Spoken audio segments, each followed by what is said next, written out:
Anything can happen. But what isn't going to happen is Howie Roseman GMing for his job.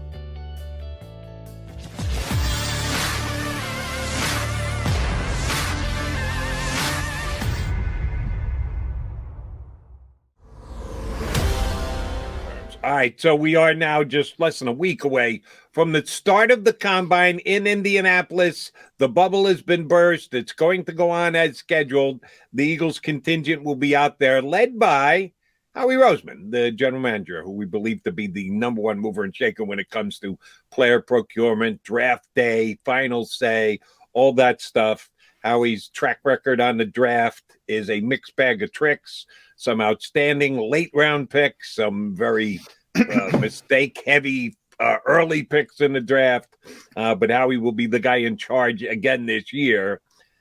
The question that seemed to pop up over the last 24, 48 hours, Johnny Mac, is will Howie Roseman be the guys making the picks in 2023?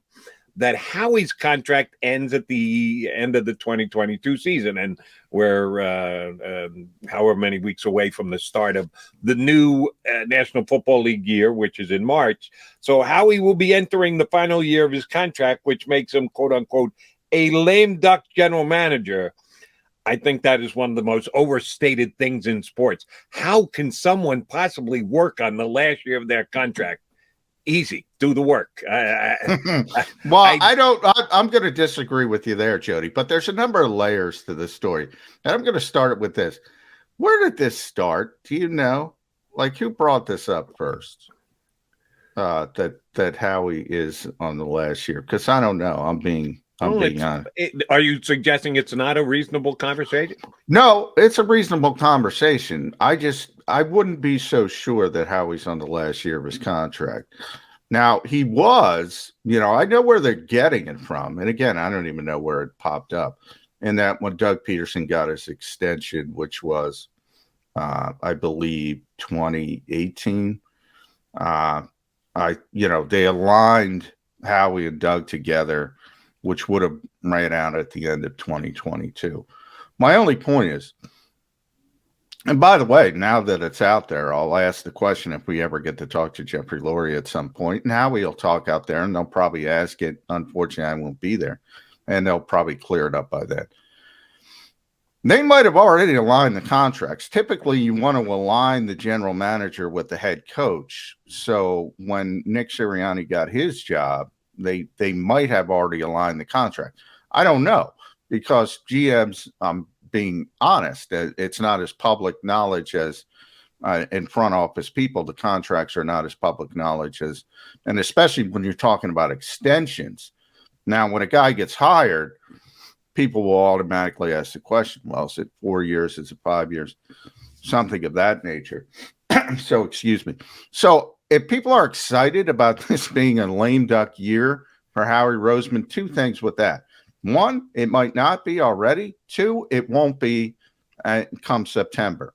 The Eagles will have already likely extended him and allotted things and shifted things to where he's married with Nick Sirianni. So let me interrupt and ask you a question. You just said September. If they've been talking, maybe you already come to a resolution, what would be the line of thinking behind when they would announce that Howie Roseman is staying in place? Why September? Is there a different date that they would, if they're the ones who are calling a shot on this, what they surely should be, as far as information being released? What would be the time frame behind the Eagles thinking? Well, I number one, I don't know if they would announce it, and I use this as an example when Howie Roseman came back from exile, as I like to call it, which was exile just to the other end of the building, exile from the football operations standpoint. You'll remember, well, people may not remember because it's Jeffrey Lurie and it's kind of dry at times, but he sort of brought Howie back and, wouldn't be emphatic about it because he understood it wasn't the most popular move in the world.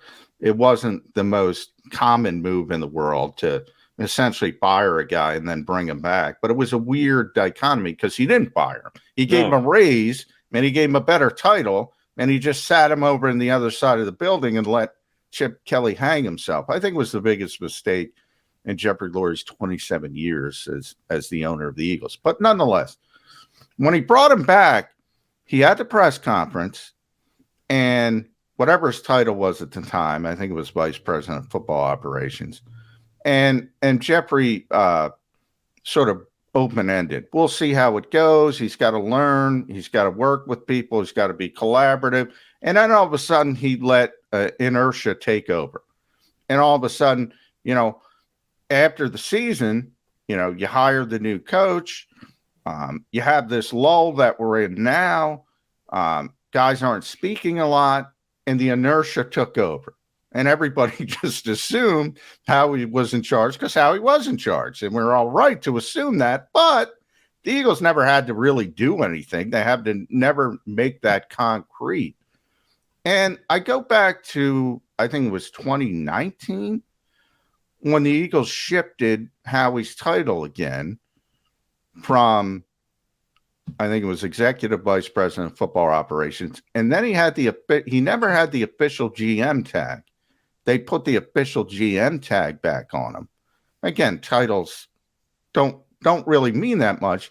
Job description means more. He was always the GM, but they put the actual GM title on. They might have tweaked his deal then. I don't know. I can't tell you, Jody, because, and I'll be the first to admit, I didn't ask because I know he's not in concern of losing his job. Now, while I say all of this, look, anything can happen in sports, but all I'm trying to say, if people think that Jeffrey Lurie is going to say, okay, we'll see how this draft works out, and then decide if he's going to move forward with Howie Roseman. You can't make an assessment on this draft that quickly, no matter what happens, no matter who they pick, what they do, what they trade. That's not going to be the make or break for Howie Roseman. I think a lot of people say, well, he's got a hit on 3. You're not going to know if he hits How on 3. the hell are you going to know if he hits exactly. or not? Exactly. Now, Howie could say, I'm tired of this. I always go back to Amazon, all or nothing. He's got the darkest tint on his car because, people see him in his car and scream at him and insult him. Maybe he's tired of it. Maybe he wants to walk away. I don't think that's the case. He's always seemed to be a guy who could let that kind of stuff roll off his back, like we were talking about yesterday with players. Anything can happen. But what isn't going to happen is Howie Roseman GMing for his job. And I understand your sentiment that people should be able to be a lame duck and this and that. But that's an ownership mentality. Ownership doesn't want lame ducks. They don't want lame duck coaches. They don't want lame duck GMs. And if they have lame duck coaches or lame duck GMs, it's because they're going to fire them. And they haven't decided, they haven't had the courage of their convictions yet. And I'll argue against myself here because there is one, and this is just an opinion, and I've talked to some agents, very few over the years, but some who have absolutely told me this is the case, or at least the way they look at it. When you are playing in the free agent market and you've got a high-profile guy that you're trying to get, money drives the bus 19 out of 20 times.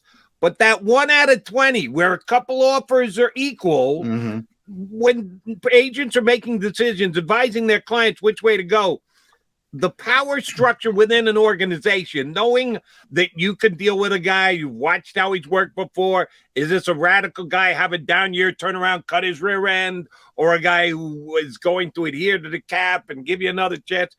The agents like to know that. They like to be able to turn around to, well, as long as this guy's in charge, we're good. Year 1 of the deal, we're good. Year 2 will be good. Year 3, all right, maybe.